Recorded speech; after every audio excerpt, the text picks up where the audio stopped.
Yo creo que el ideal sería que fuera complementaria. Yo creo que el ideal sería enriquecer con las facilidades de la tecnología los vínculos que se establecen en una educación presencial.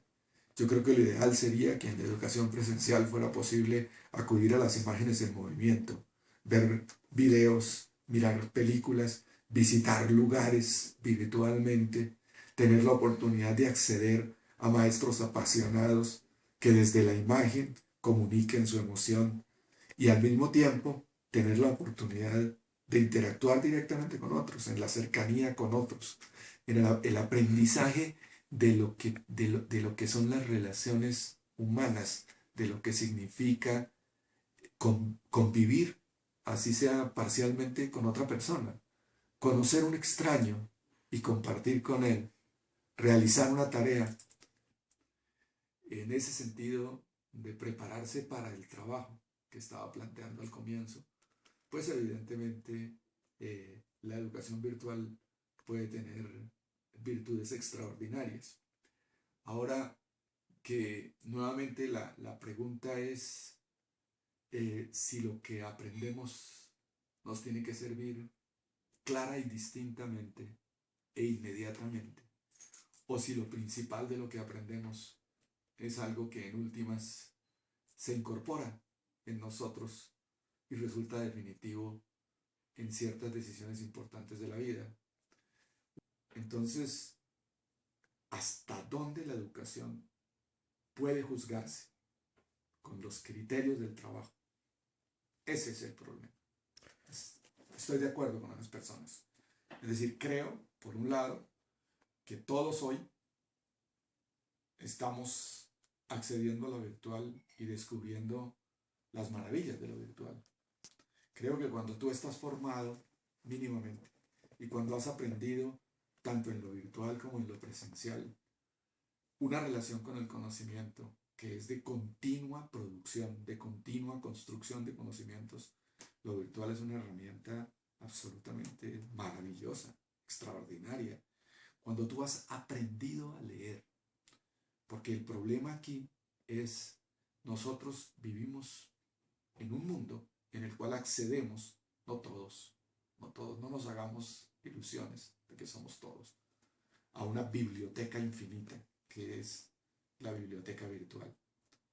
Y esa posibilidad de acceder a la biblioteca infinita, cuando sabes leer, es extraordinaria. Y saber leer es saber distinguir, saber jerarquizar, saber establecer relaciones entre los conceptos, desentrañar los sentidos del texto, descubrir que el texto tiene su propio código, como decía Stanislao Zuleta, y leer el código del texto, saber los conceptos, qué significado tienen. Cuando uno es capaz de establecer eso, de reconstruir el sentido, de reconstruir el significado, uno está leyendo. Pero entonces, una vez que tú puedes hacer eso, una vez que tú tienes un problema, una vez que tú tienes un interés, la educación virtual es un milagro. Poder abrir el Internet y encontrar en el Internet las soluciones a tus problemas.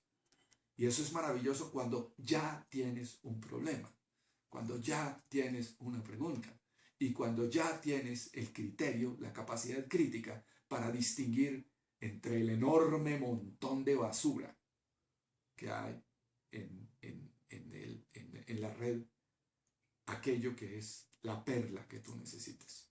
Decía Jean Baudrillard que las ciudades producen mucha riqueza, pero que producen mucha basura y que no podía ser distinto en Internet. Entonces, el problema es el criterio, hasta dónde tenemos criterio para elegir cuando nos aproximamos a la educación virtual. Entonces, sí, si ya tienes un espíritu de investigación, la educación virtual es extraordinaria para ti.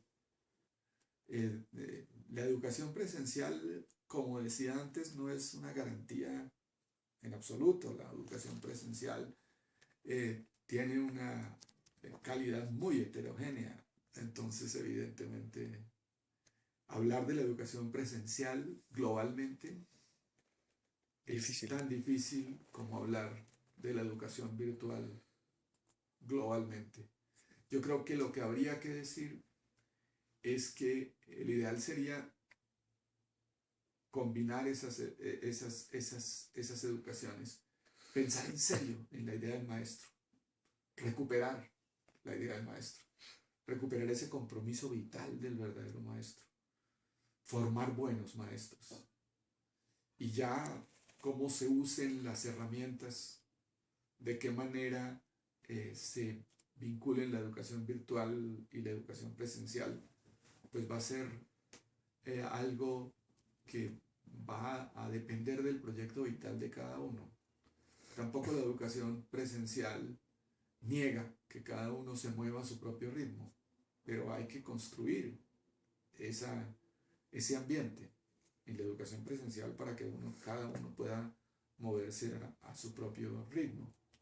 La educación presencial, más que la educación virtual, permite reconocer, por ejemplo, los problemas lingüísticos que tiene la gente, las dificultades de comprensión que la gente tiene, pero no es seguro que la educación presencial se preocupe por eso. Se dice que la educación virtual, pues más que la educación presencial, probablemente le da a cada uno solamente lo que cada uno puede recibir. Y se dice también que para la educación virtual se requiere tener cierta capacidad de aprender por sí mismo, de esforzarse autónomamente. Eso puede ser una virtud en el sentido de que aquellos que se esfuerzan autónomamente, que son ya libres, pueden establecer una relación más rica con la educación virtual. Pero si no son muchos los que tienen ya esa libertad, estamos perdidos, porque es posible que las relaciones que la gente establece con la educación virtual sean muy heterogéneas. Algunos aprovechen el máximo de la educación virtual y otros no puedan sacar nada en limpio, porque sí, como dicen algunos, se le da al que ya tiene. Creo que cuanto más técnico sea el objetivo, tanto más la educación virtual es ventajosa.